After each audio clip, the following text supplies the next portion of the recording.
So what is the number one thing you can do to help reduce viral transmission?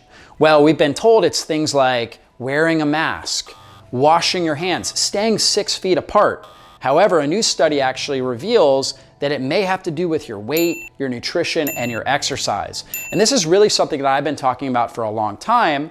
And lots of studies, lots of researchers have looked at obesity, your overall body mass index, and your risk of morbidity and mortality when it comes to something like COVID-19 or the flu.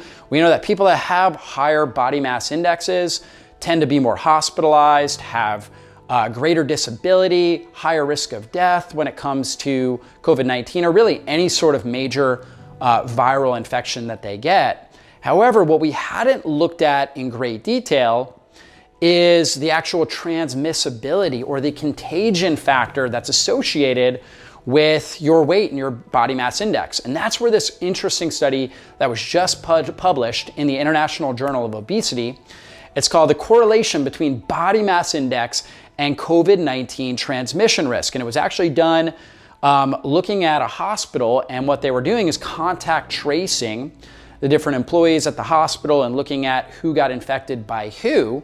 And what they found was that there was an 11-time greater risk of getting infected or passing COVID-19, transmitting COVID-19, if you had a high body mass index, basically if you're overweight or obese. And the higher your body mass index, the higher the risk of transmissibility. So what does that mean? That means if you were overweight, you actually are a much greater risk of infecting somebody that you know and that you care about. Why are we not hearing about this in the news? And I'm not trying to fat shame anybody. Obviously, there's a lot of different reasons why somebody may be overweight, may be obese. Some of those factors can be related to genetics, but obviously there's a lot of factors that are related to lifestyle. Eating the wrong types of foods, not exercising properly. These are really important risk factors when it comes to your overall body mass index. And so why is it that people that are overweight and obese not only struggle more with a viral infection, but also have a greater transmissibility? Well, it has to do with their immune system. Their immune system is not good at recognizing the pathogen, and therefore they have a higher viral load. And so they may walk around and feel good or feel okay and may not really have any major symptoms, but they have a higher viral load and they're passing that along to the people that they are around. Whereas leaner people have a healthier immune system. And because they have a healthier immune system, when they are really dealing with infection, they get more symptoms, and those symptoms tell them, okay, stay away from people, go ahead and isolate yourself, right? And take care of yourself. And when they are asymptomatic, when they don't have symptoms, they don't have a high viral load, not enough of a viral load. They haven't hit a certain threshold to where they're transmissing and they're contagious. And so this is why, again, it's so important that we take good care of our health.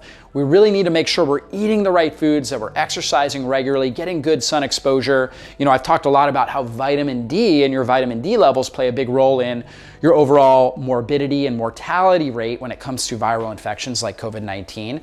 So vitamin D is critical. We get that from the sun, okay? But it's also very important that we're staying lean, and vitamin D plays a big role. People that are overweight struggle. They have insulin resistance, and when you're insulin resistant, you don't absorb, or it's harder for you to optimize your vitamin D. You need more sun exposure oftentimes, or more supplementation in order to get your vitamin D optimized. And so if somebody is insulin resistant, which we know based on their BMI, if they have a higher BMI, like something like over 30, for example, we know that they're insulin resistant, and that means that their body is actually hyperinflamed. Their immune system is already going haywire. They already have a high level of inflammation. So when they come down with a viral infection, it's like pouring gasoline on a fire, right? And so now they're really suffering with it, but also even before they get to that point. So pre-symptoms, they're expressing more of this viral load and there's greater transmissibility. So again, we've got to take good care of our body. We've got to do everything we can to eat the right foods. So what are the best tips? Number one, come off of sugars, right? Fructose, any high fructose corn syrup, and grains, right? You really want to start moving towards a lower carbohydrate diet. That's super important because the more carbohydrates you eat, the higher your blood sugar goes, the more insulin your body needs. And if you're already insulin resistant, you're having trouble getting the sugar into the cells where it can be used for energy. And the higher amounts of blood sugar end up creating more oxidative stress and inflammation in your body. And they basically cripple your immune system. We know that a blood sugar of 120 actually reduces the strength, or what we call the phagocytic index, of your immune cells by up to 75%. So we have a significant crippling of the immune system when your blood sugar is high. So we've got to reduce sugars and grains. We want to get rid of refined seed oils, corn oil, safflower, sunflower, cottonseed, canola, peanut oil. Do our best to try to avoid those and really focus on healthy fats. Avocados, extra virgin olive oil, grass-fed butter, beef tallow, pasture-raised eggs, and then get a lot of protein. I always recommend consuming 30 to 50 or 60 grams of protein per meal, getting it ideally from good quality animal sources, grass-fed beef, pasture-raised eggs, pasture-raised poultry, wild-caught seafood, all really good sources of protein.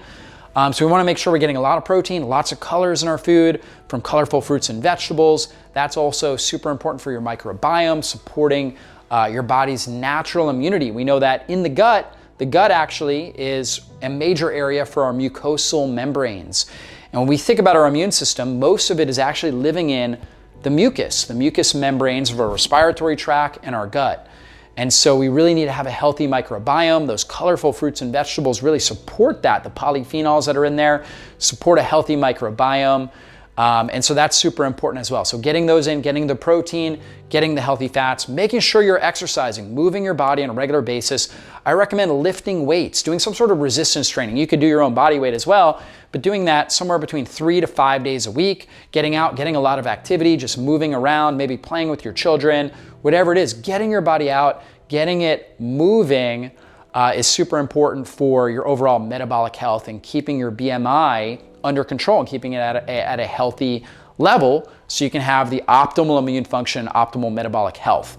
There was actually a study that was done in 2018 where they looked at the metabolic health of our society, and they found that only 1 out of 8 individuals, or 12% of our society, is metabolically healthy. And that was in 2018. With the lockdowns and everything that went on with COVID, I imagine it's actually probably a lot less now. It might be, under 10% of our society that's actually metabolically healthy.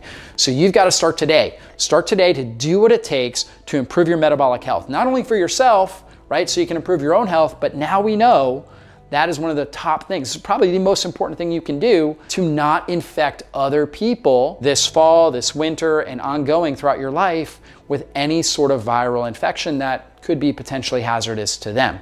So if you care about people, you want to protect people, the most important thing you can do is get your own body healthy, get your metabolic health under control, lose weight if you need to, improve your lean body mass, your muscle strength, improve the health of your microbiome, keep inflammation under control. And if you do that, it's going to give you the best chance of thriving in life and lower chance of infecting or hurting anybody that you may know and that you may care about. So hopefully you guys enjoyed this video. If you haven't already, subscribe to my channel. That way you get notified whenever I put up a new video. You never want to miss one of these important trainings. Thanks so much for being a part of our community, and we'll see you guys in a future video. Be blessed.